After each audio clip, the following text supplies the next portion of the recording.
Hi, everyone. Welcome and thank you so much for joining us today. My name is Julie Gerson and I'm the Director of Refugee Action Fund.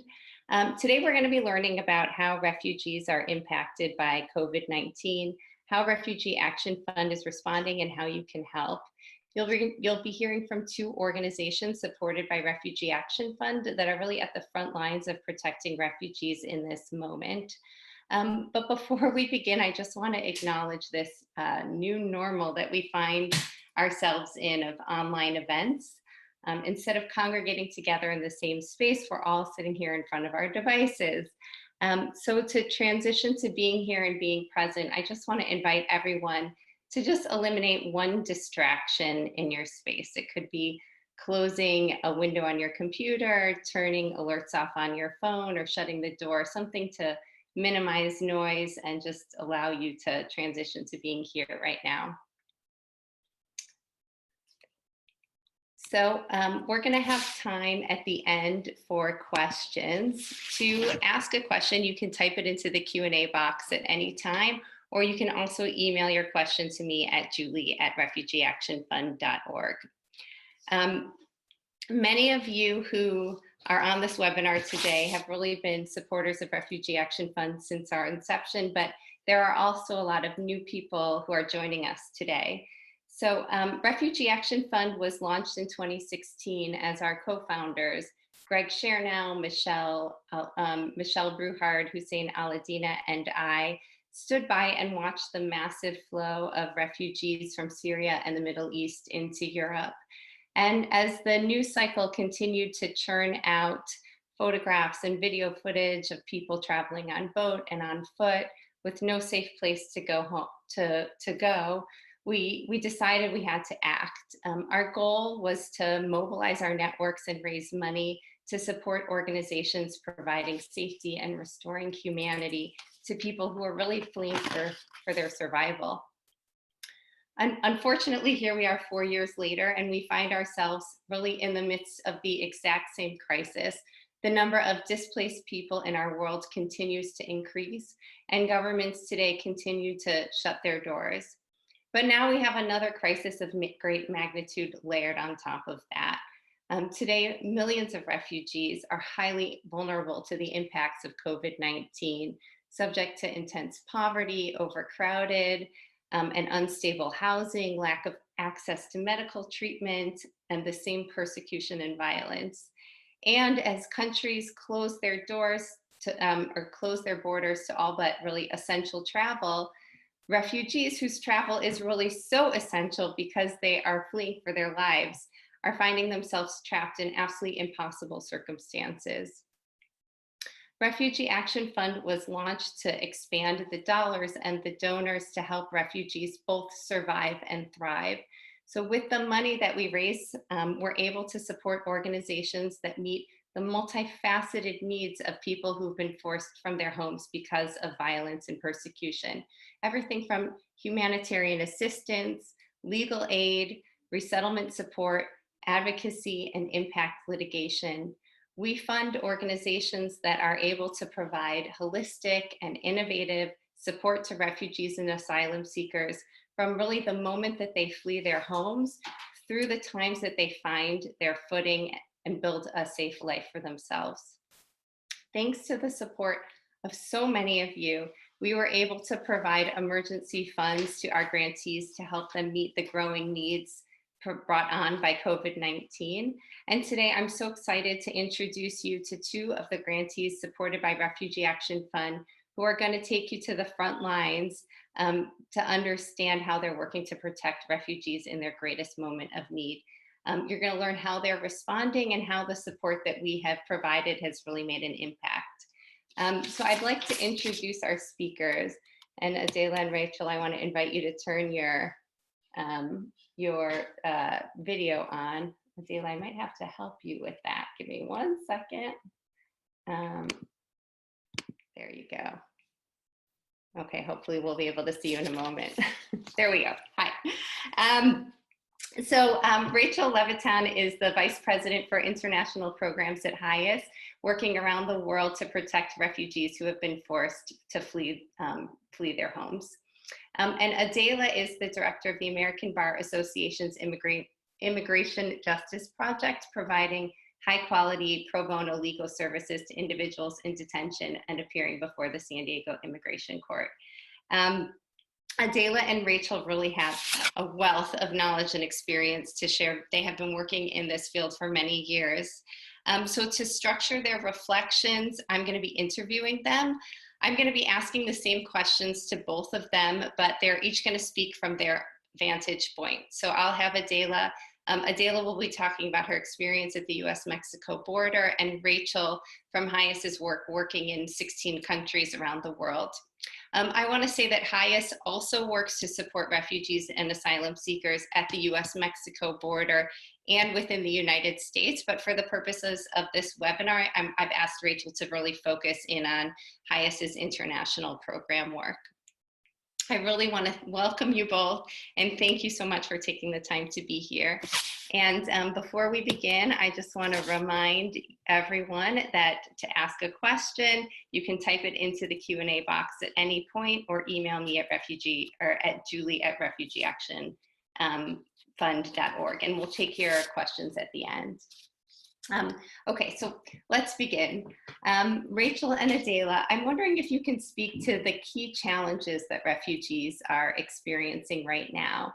And to help us really understand the complexity, I'd like you, if you can, to share a story of a specific individual or family that you are helping that you think is important for us to hear.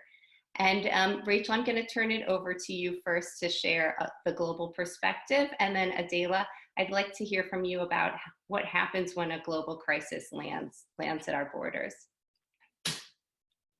Go ahead, Rachel. So much, Julie, and thanks for everybody who's joining the call today. Also, thanks so much to Michelle and Greg as well. It's such a pleasure to be with you guys and to talk about this really powerful situation that we're all facing, but that refugees are facing really extremely acutely. So I'll say a little bit about the context. You know, we know that COVID-19 is around the world. It's endangering people of all different backgrounds, including, you know, nationals of all ages. But of course, we know it also is affecting vulnerable populations in particular. So there are now 213 plus countries globally that are affected by COVID-19, and the UN Refugee Agency has confirmed that 131 host significant numbers of refugees. So that's something for us to think about when we think about who is being affected in the spread. Julie, you said so beautifully that this is really a crisis on top of another crisis. So we know that there are 70 million people around the world who are displaced, whether it's people who've crossed a border or people who are internally displaced. And many are already facing precarious living situations. They have limited access to basic rights often, and that can include water and hygiene and shelter and medical care. And what we know from our experience at HIAS is that most work in the informal sector. So, you know, they have unstable income sources and may not be working with full legal status or legal status at all. Many have left conflict or events that have led to trauma, either in themselves or in other family members.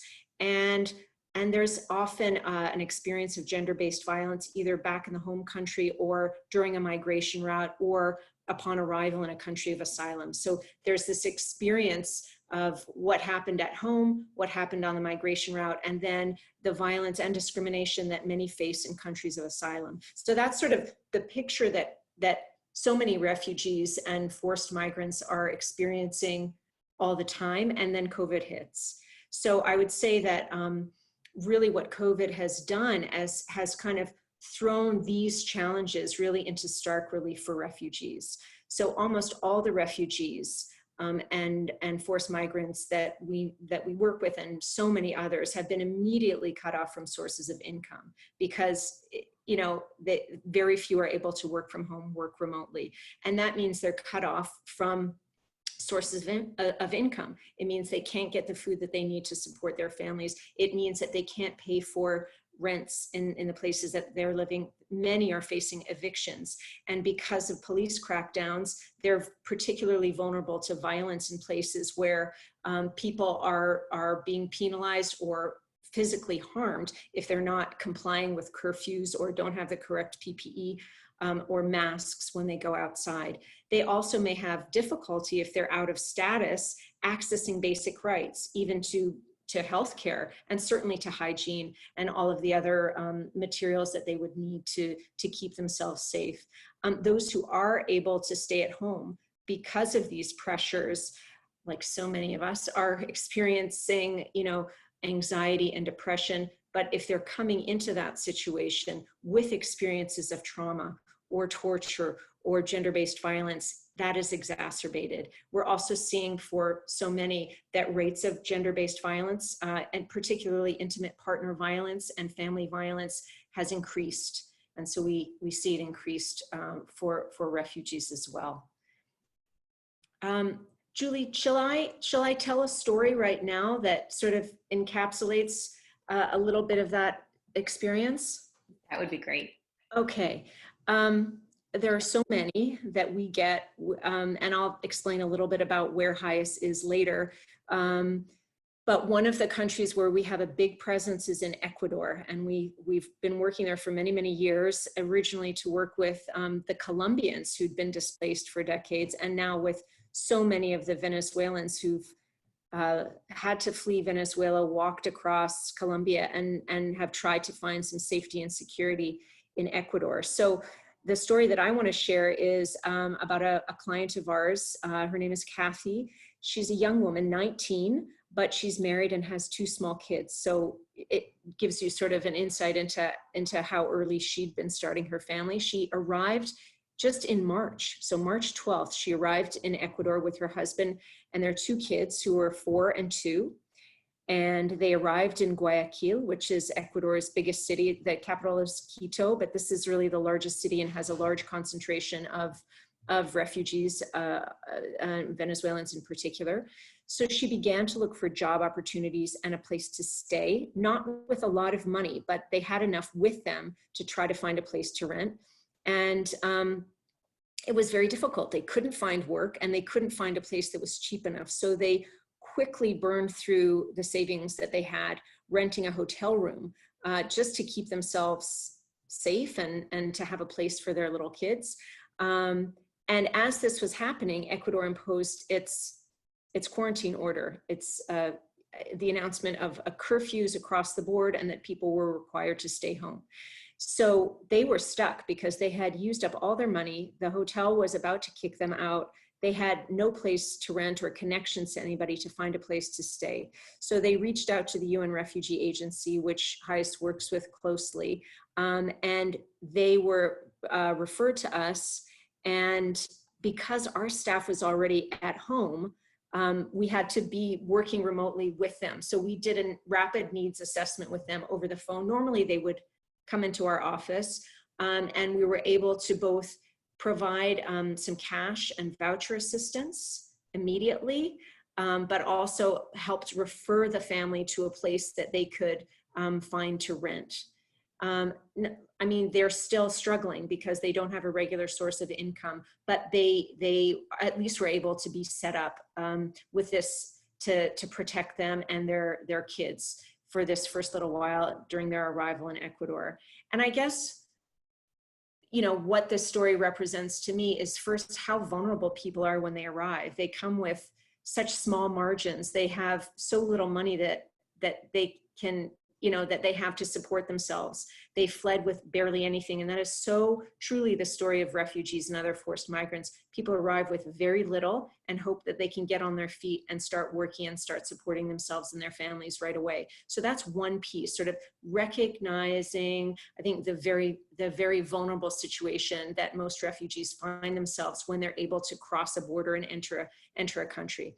The other thing is that it showcases that the combination of flight with COVID has an impact on people of all ages. So I don't know the details of how the story has affected the kids, but she and her husband have a 2 and a 4-year-old.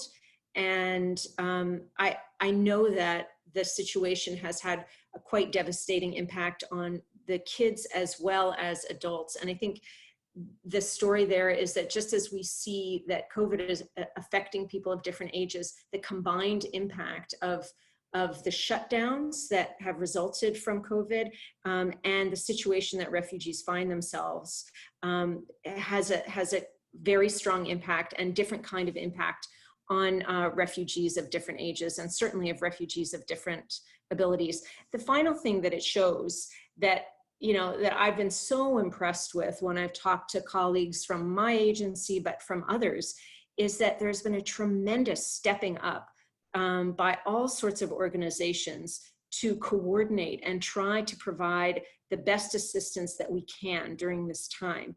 It's like people have really stepped up and devoted themselves quite remarkably to try to provide that support and create the referrals that are necessary to jump in for an emergency situation that truly is affecting all of us and affecting refugees around the world. So I'll leave it there so Adela can also share some of her experiences here in the US.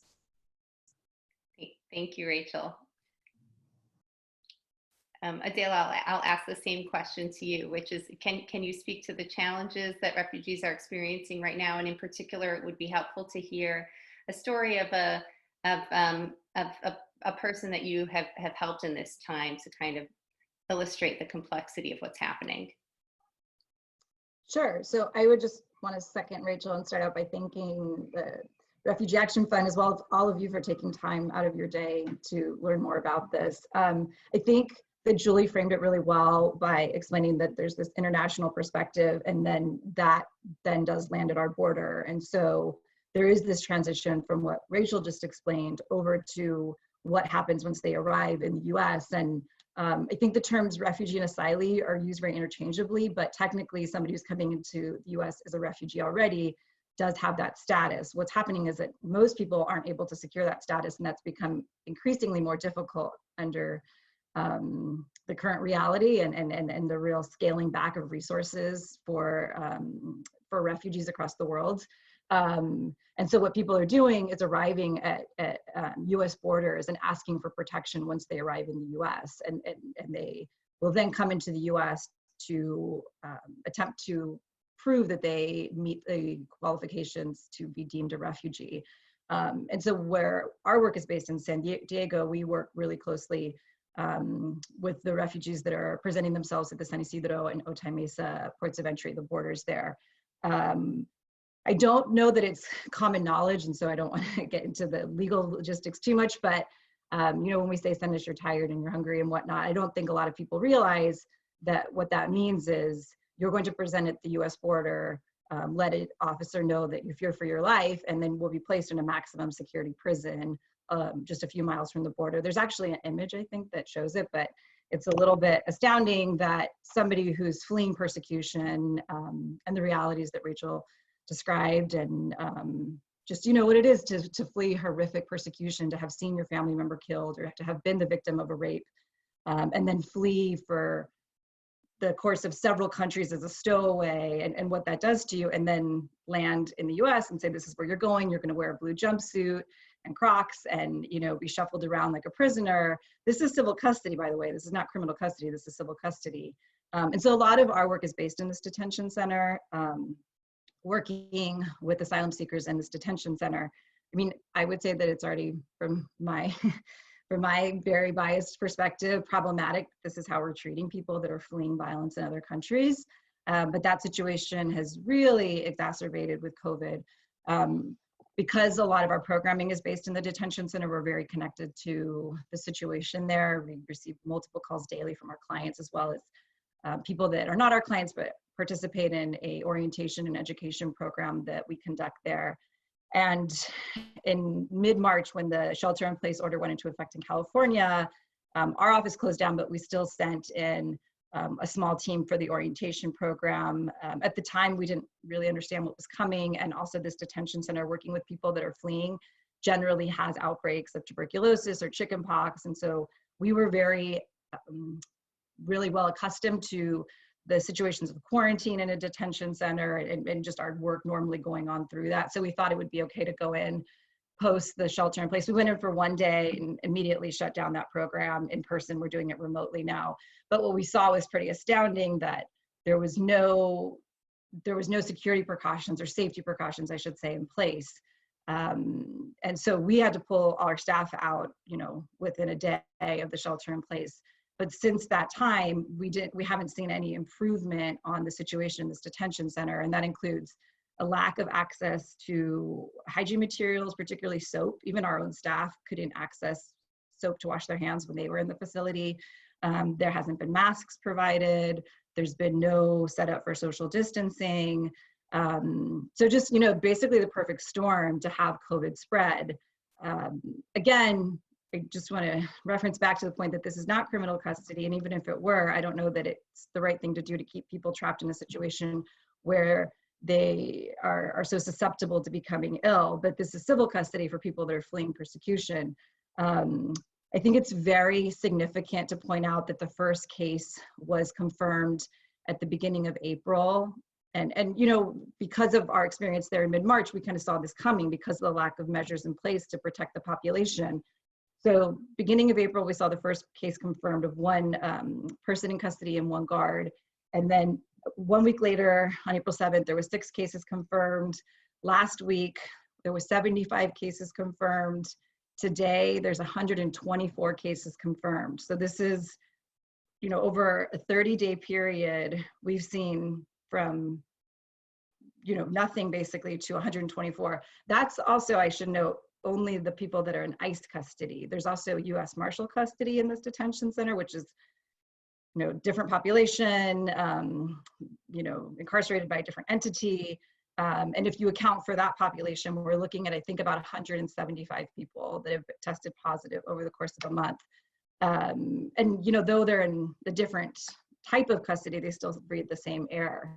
And it's just, it's really astounding that we would let this happen. I mean, there was no need to let this happen. I mean, there was an incident in the detention center where detainees were asked to sign a waiver, basically waiving any culpability of ICE if they wanted to receive a face mask. This waiver was only provided in English. Some of our clients in the female housing unit really pushed back against having to sign something that they didn't understand. There's still been challenges with accessing face masks. There's been some tension around some of the detainees using maxi pads, for example, for face masks. So it's a really horrific situation. And then today, I don't know that it's been confirmed, but it's been reported through several news outlets that one of the people that's been housed there and that's been intubated for the last several weeks because of COVID passed away this morning. And so this is really literally a life or death situation for these people. And if you think about it, these people have fled persecution in their home country and come to the US asking that our country protect them. And what that resulted in for somebody was death here because of the system that we've set up. And so to bring this and put a little bit more of a human face on it, despite these numbers, which I hope really are significant, but one of the people that we've been working with, I'm going to call her Miss T, just because it's an ongoing case. I'm a little apprehensive to put her name out there. She fled her home country when pictures of military atrocities were texted to her. She didn't ask for them, they were texted to her. Immediately the military came and confiscated her phone and took her into custody. She was able to flee, and she fled and she traveled from Africa to South America and traveled all the way up through multiple countries. She learned that her father, who'd raised her, was killed because he wouldn't share her whereabouts. She was placed in custody at Otay, as you can see. And she's 20, but she has respiratory challenges, particularly acute asthma, and also a heart complication, which are two specific conditions that are exacerbated or that make one more susceptible to COVID. And so we've been working for a while to secure her release. And during that time, she's reported what's going on in her housing unit.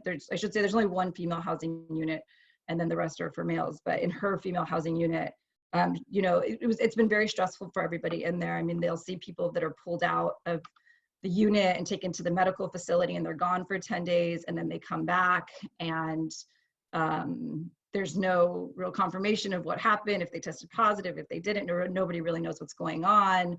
They're put right back into the population. They're fully intermingled with one another with no masks, no protection. And she had a headache, and again has asthma and a heart condition, and at no point was able to access a test. It was very anxiety inducing for her and for the women that she's been held with to see the guards come into their unit with full hazmat suits on, yet they don't have a mask.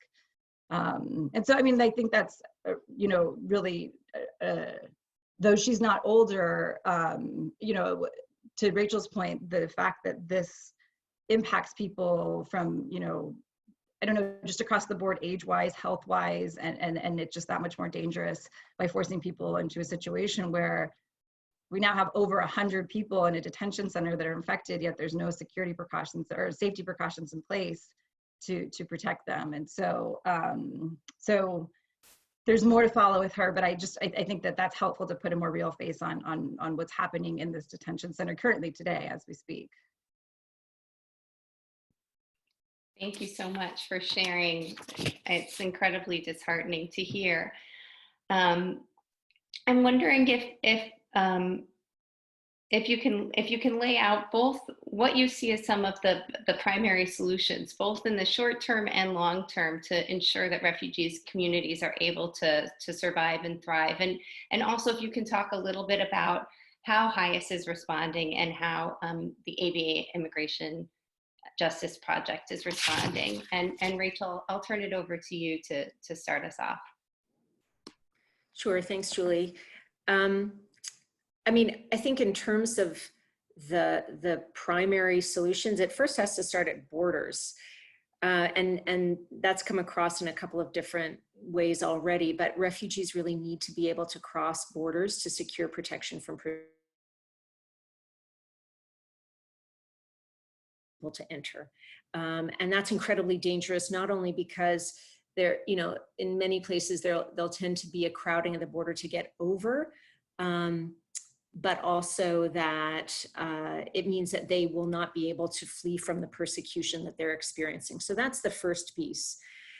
And then once they are able to cross a border, asylum seekers and refugees need access to basic protections. So that means they need to freely be able to access water, sanitation, and hygiene. In places where they're required to go out, they need access to the most basic personal protective equipment, even just masks, and particularly in places where COVID is on the increase, they need to be able to access medical care. And when I say that, I mean on the same basis as citizens. It's their right under international law, and most countries do indicate in national laws that provide protection to asylum seekers that they also should have that access. Not all, but many do.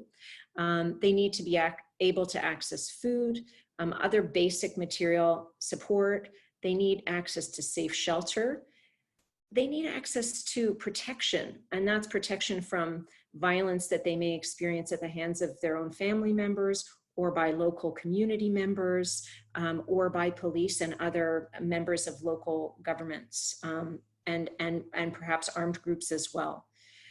They also need the tools to really manage the stress of the situation. We hear a lot from clients that they're feeling tremendously anxious, because it's not just the generalized anxiety associated with having to stay at home, but it's not being able to support the family. It's fear if one doesn't have legal status. And it's anxiety about where the next meal is going to come from and whether you're going to be allowed to stay where you're currently living. So in the short term, there's a need for immediate cash assistance, but in the longer term, there's a need to create systems that allow people to access their basic rights and then to support themselves, because that's what people want. They also need access to information. what are my rights? Where can I get assistance? Where can I get help to get protective equipment? If I'm feeling ill, where should I go? Where's the nearest medical clinic and who can see me? What happens if I'm out of status but still need medical assistance? And they need just basic hardware. They need to have phones and phone, credit to be able to make phone calls to service providers. So there's information, there's service, and there's kind of the hardware that they need to access information and protection. And so the flip side of that is, what is Highest doing? We are an organization that is all over the world. We're in 16 countries. We mostly work in 4 main areas. So we do legal protection, including asylum work globally. We do a lot of work around gender-based violence, both the risk reduction and the response. We provide mental health and psychosocial support. And we work on economic inclusion, both the immediate sort of urgent cash assistance, but also the longer term work to help refugees find jobs that they can maintain so that they can save and they can create stability in the lives of their families. So a lot of the work that we're doing to respond to COVID fits within those 4 areas.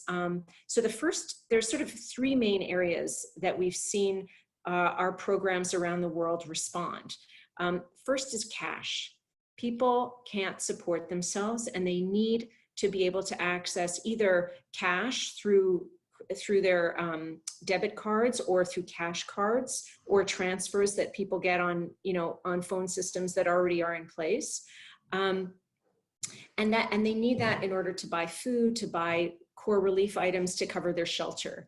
And I want to just pause to thank the Refugee Action Fund, because you guys immediately were able to come together and provide emergency cash assistance with a $40,000 grant to provide clients with that cash so that they can support themselves, which is what our beneficiaries and refugee communities have been asking for. So first of all, thanks. It's meant a huge amount for the families that have been able to benefit from it, and we were able to put it into place immediately. And we'll continue to do that. We've been lucky that some of the government funders or UN funders that we have been quite flexible in saying, look, if you can't travel, can we focus some of that funding on providing cash assistance to refugees? So that has been one important way.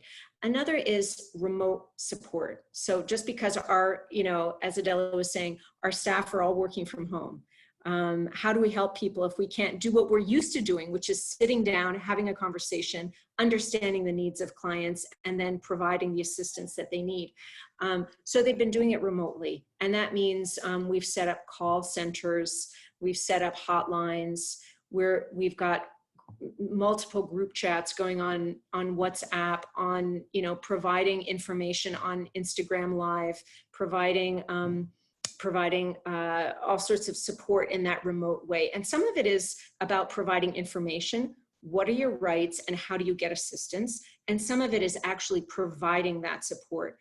How can we move ahead with your asylum claim now that the courts are closed? Are there remote opportunities to file, new information? Can we work together to set up a support group over Instagram Live, as we did recently in Panama, for a group of women who had been meeting, refugee women who had been meeting and who had gotten so much from having that peer-to-peer connection, we were able to set up a remote continuity plan for them. So it's both the information and the services. And then in addition to cash and remote support, we're doing advocacy. And I know that Adela is doing that as well. And there's so much important work happening in the US. Advocacy looks different in different places, depending on how open governments are and which governments are in power at the time and their approach to refugee populations. But we're doing work to make sure that local governments are extending the same benefits to refugees as to local populations to the extent that that's possible. We're also ensuring that people can access and benefits can include unemployment insurance or a minimum base cash assistance that certain family members are getting, or other sorts of support. And so that's been a very important piece of the work. It's also meant strengthening the ties with government to convince them of the value of providing assistance to refugees at a time of a global health pandemic. If you don't assist refugees, you're not only putting them at risk, but you're putting local populations at risk. And oftentimes, you know, a government will not react out of the goodness of its heart, but will react finally out of a threat of spreading public health pandemic. So we have had some success there as well. Thank you. Thank you, Rachel. Adela, would you like to share a little bit about how the ABA Immigration Justice Project does its work, how you make an impact, and what you think some of the primary solutions are right now? Sure. Before I jump into that, there was a question that came up on the chat about the 124. I do want to confirm that that's 124 confirmed cases at the Otay Mesa Detention Center, and there's detention centers all across the country. However, Otay Mesa does have more confirmed cases, significantly more confirmed cases than any other facility in the country. And so I thought that was a good question. And I should have pointed out that yes, this detention center has more confirmed cases than any other immigration facility in the US. And then there was another question about kind of what can be done in advocacy, and I'll get to that, I think, in the question. But as far as the short and long-term goals to push for further solutions, it's going to sound like I'm being a lawyer saying legal counsel, but that's not insignificant. I mean, you're dealing with people that are coming from a place where, for the most part, they haven't necessarily had a lot of access to resources, including education. Not across the board. I mean, we have a lot of clients that we work with, particularly in detention, that are fleeing countries where they are coming with PhDs and are the upper middle class and have fled what is a very comfortable life because of their political beliefs. But we're also dealing with people that have maybe had at best access to third grade education. And so for them to come into the country and be expected to litigate an immigration case in what is a very complex area of law is not that realistic. I mean, the odds are completely stacked against them. I would venture to say that most attorneys would find themselves quite lost in an immigration court. I mean, it's been compared to the tax code. And so people that are from here that speak English, that are highly educated, would find this process challenging. Now think about somebody who's been the victim of rape, has seen their family tortured and killed, doesn't speak the language, doesn't understand our system, is likely coming from a country where it's been embedded to not trust the government. And we're asking them to now go before a court and litigate their rights. I mean, it feels insurmountable. And so being able to access legal counsel is very, very significant because you have that advocate in there. And right now for us, the principal priority, what is really everything for us, is getting people out of custody. We will address their deportation case down the road, but at this point, our priority is just really a life or death thing about getting people out of detention. And so what we've done is we have really pushed a huge recruitment effort across the country, really, to get as many attorneys as we can involved in providing pro bono representation on custody matters. And there's a number of ways to do that. You do parole requests, bond requests, we've been pushing habeas petitions, but this has been really critical to getting a lot of individuals out of custody. And when Julie reached out at the beginning of the month, I mean, we didn't reach out. The Refugee Action Fund reached out proactively to us and said, what can we do? And I thought, oh, okay, well, this is what's going on. And this is what we'd like to implement as far as being able to really bring a lot more pro bono attorneys to the table and really build some infrastructure around that. I mean, her and the Refugee Action Fund's response was immediate. And because of that, we've been able to recruit attorneys from across the country. And whereas we would normally place, I would say, in the ballpark of, I don't know, maybe 3 to 5 pro bono cases a month, thanks to the help of Refugee Action Fund, we've placed 17 cases this month. And we've been able to secure the release of 5 people just this week alone. And I do want to really stress that the ability for people to get involved in volunteers is certainly not limited to attorneys. One of the bigger challenges we're having right now with continuing to place more pro bono cases is language. A lot of the attorneys that want to get involved don't necessarily speak another language, and most of the clients that we're working with don't necessarily speak English. I mean, a fair portion do, but there's those that don't. And so we need not only Spanish interpreters, which I think is kind of the first assumption folks in Southern California make. This detention center is on the US-Mexico border and is really the door to a lot of the world. And so this detention center is unique from other detention centers in the country, in that we have a large population of people from Africa, from the Middle East, from South Asia, and you know, they're further precluded from accessing services because of their inability to maybe speak with other people in their housing units, much less an attorney. And so there's a myriad of ways that you can get involved. It's not limited to an attorney. One of the things that's really critical for getting people out of custody is being able to show that we have a release plan. And so despite the fact that the ACLU was successful on Friday in the Southern District, and the Judge Sabra has now ordered that medically vulnerable populations be released from custody, which was great and a significant win. The challenge we're seeing is that ICE has now come back and said, well, we can only release maybe about 10 people a day. They're supposed to release maybe upwards of 100 because, you know, X person doesn't have an attorney to help us with the logistics of determining where they're going to go. We haven't been able to contact family members in the US.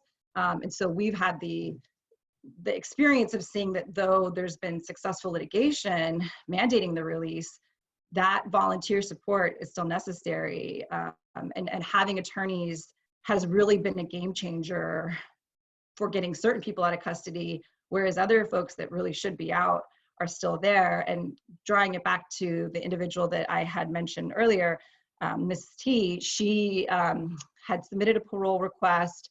She was able to show that, you know, she has no criminal history in the US. She has a US citizen mother living in Maryland who could show, you know, her lawful status, taxpayer, fixed address, all the things that you need to show to really compel ICE to allow a release on parole. They set the amount that she could be released at $10,000. I mean, I'm a lawyer and I don't know that I have $10,000 laying around to just post from one day to the next. So you can imagine the situation for refugees and immigrants having to post this kind of money. But because she had a pro bono attorney, which is, again, thank you to Refugee Action Fund, we were really able to push for her release. And so yesterday she got out, and the photo with the other individuals, our pro bono coordinator, who's pregnant down at the detention center.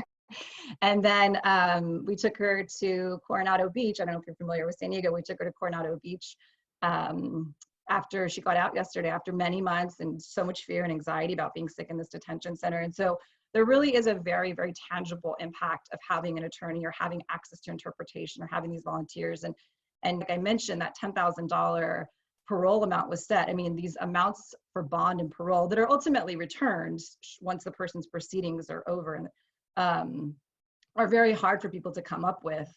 And so it's been really helpful to have bond funds. Like there's one locally in San Diego, and then there's Freedom for Immigrants. And recently we were able to connect with Raices out in Texas for another one of our clients. I wish I would have sent his picture. I just got it a little bit ago. Maybe I'll send it, we can send it as a follow-up. But he just got out after 400 and something days. He just got out last week and met his son for the first time, who was born while he was in custody during those 400 plus days.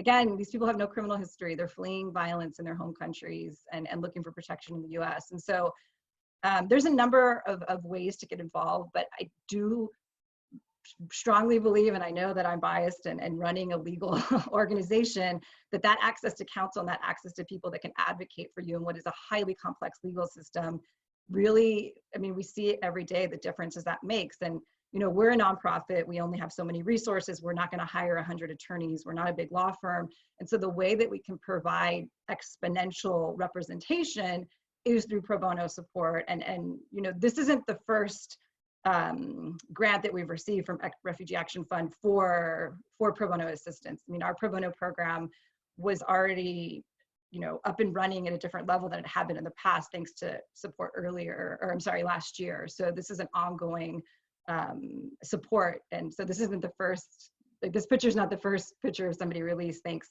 to the Refugee Action Fund. It's just a continuation of that support. So I'll pause there. I'm sure there's some questions. Thank you both so much for sharing the incredible work that you're doing. I want to move into the Q&A, but before I do, I would be remiss in not asking you one last question. And because we're short on time, I'm going to ask you to answer in just maybe 2 to 3 sentences, which is, oftentimes, particularly with this crisis, because it has been in the news cycle for so long, we don't get to hear about the creativity, the resilience, the humanity of refugees themselves. We just hear about them as those people. And so I'm wondering if you can share with us some ways that you're finding that refugees, asylum seekers themselves are being creative and resilient in this moment. Thanks, Julie, for asking that. I think it's really important because we tend to fall into this paradigm where it's only us, the service providers, with backing from generous donors who can provide support to refugees. And really, the truth is that refugees support themselves first. And the front lines of response, immediately is coming from within refugee or forced migrant communities. And so I think that that's a really important piece as we move into a paradigm of empowerment rather than charity. So I really appreciate the question. We're seeing it in a number of ways. One of them is that on our economic inclusion side, our director of economic inclusion has been working with companies, entrepreneurs that he's worked with very closely to sort of transform previously running small carts and restaurants into a delivery service. So that's just a very simple way. There are so many more that I can share, but I'll leave it there because I know the time is short.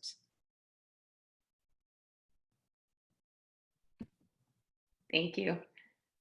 Adela, do you have an example to share? I would say, I really like that you use the word resilience, because if there's ever a group of people that are resilient, it's people that have fled their home countries. Again, we see that they've traveled through sometimes 18, 19 countries to arrive at the US border, then to be told you have to get in line and meter and, possibly like live under a bridge in Tijuana for several months before you're then processed into the US. And then in that case, you're put into this maximum security prison.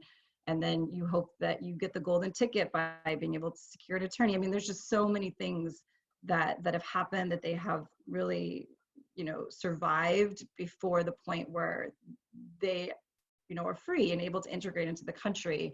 And so if there's ever a group of people that, really takes nothing for granted, I think it's refugees. And we see that time and time again. We have clients that, were persecuted for being trans in their home country, and then go and do advocacy work, real significant advocacy work to help people. They don't take for granted that, they're kind of this minority that was able to survive. We also have, we work with political dissidents that now that they're in the US and there is freedom of speech, that, they're very engaged in speaking up for what's happening in their country. And so, and then even like somebody like Miss T, who we just showed the picture of, she's very excited about being able to go back to school. She had to leave.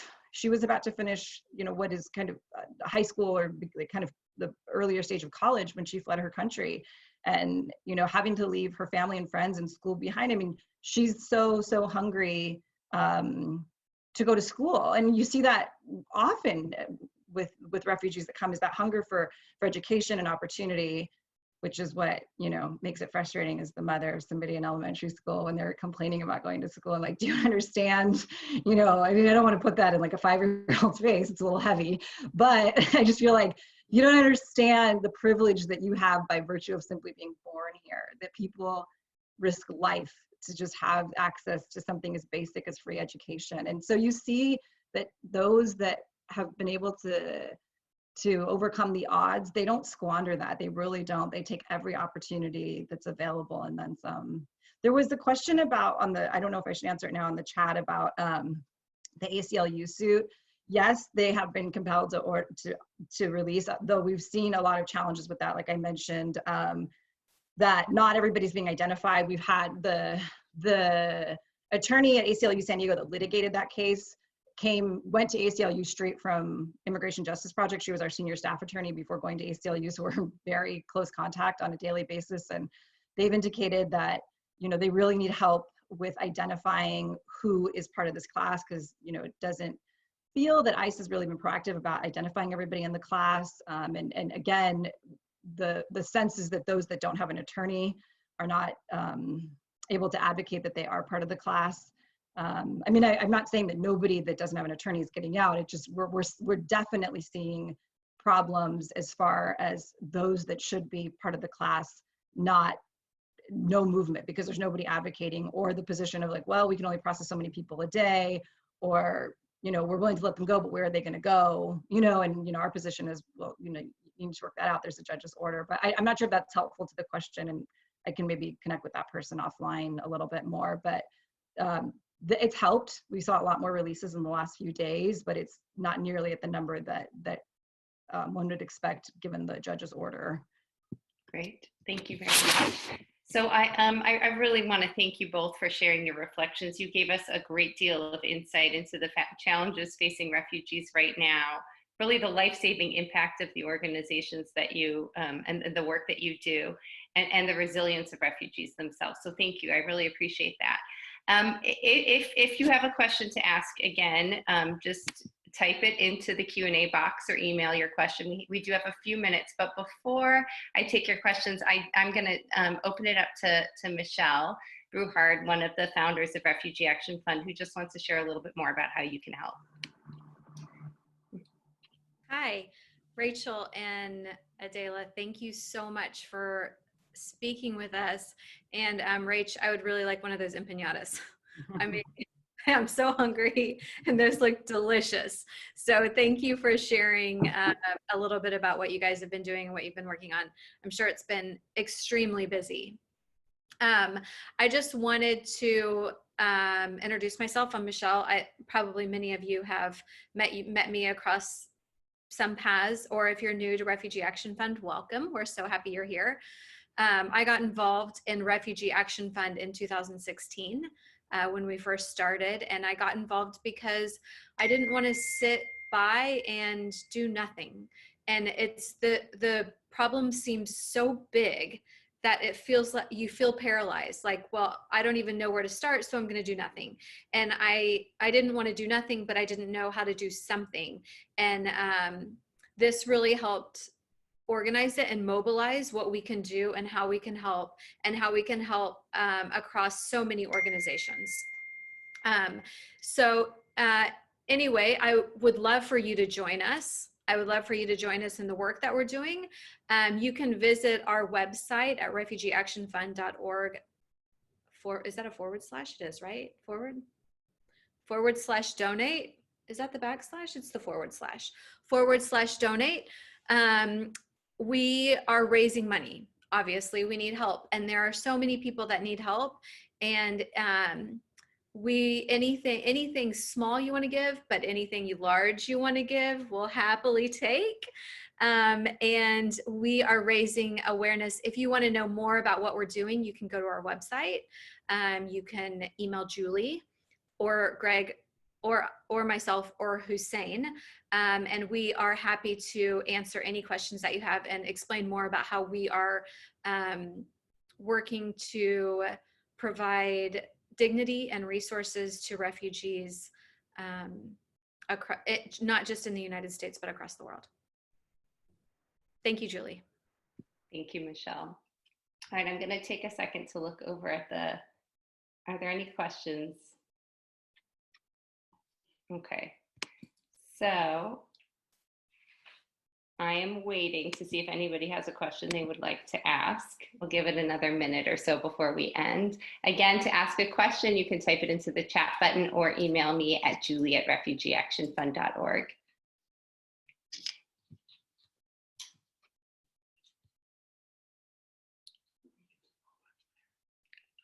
Are there questions? Sorry. All right. Well, thank you again. Truly, thank you for joining us today. And a really special thank you to Adela and Rachel for generously sharing your time.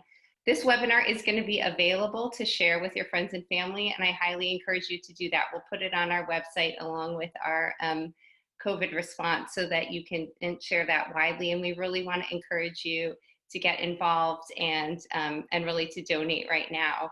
As Rachel and Adela pointed out, the need is so high right now, and the support that you can provide will really make a tremendous impact.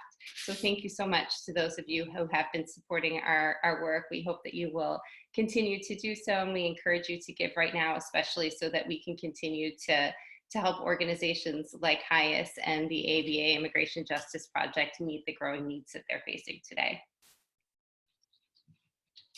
All right, take care, everybody. Goodbye.